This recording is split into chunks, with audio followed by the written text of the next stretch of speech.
ಪ್ರತಿಯೊಬ್ಬರಿಗೂ ತನ್ನ ಜೀವನದಲ್ಲಿ ನೂರಾರು ಕನಸುಗಳು, ನೂರಾರು ಆಸೆಗಳಿರ್ತವೆ. ಅದರಲ್ಲಿ ಮುಖ್ಯವಾಗಿ ಒಂದು ಒಳ್ಳೆಯ ಕೆಲಸ, ನೆಮ್ಮದಿಯ ಕುಟುಂಬ, ಹಾಗೆ ತನ್ನ ಸಂಪಾದನೆಯಲ್ಲಿ ಕಟ್ಟಿದ ತನ್ನ ಪ್ರೀತಿಯ ಅರಮನೆ.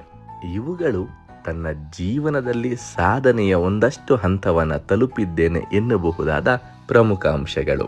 ಇನ್ನು ನಮ್ಮಂಥ ಕೆಲಸಗಾರರಿಗೂ ಸಹ ಒಂದಷ್ಟು ಆಸೆ, ಕನಸುಗಳಿರ್ತವೆ.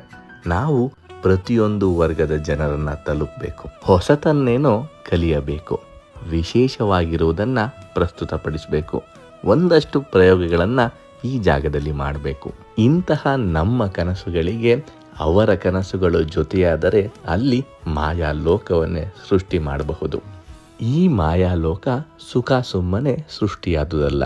ಪರಸ್ಪರ ನಂಬಿಕೆ, ಪ್ರೀತಿ, ವಿಶ್ವಾಸ ಇಲ್ಲಿ ತುಂಬಿ ತುಳುಕಿತ್ತು. ಇವರು ನಮ್ಮವರು ಎನ್ನುವ ಭಾವನೆ ಸೃಷ್ಟಿಯಾಗಿತ್ತು. ಕಲಿಕೆಗೆ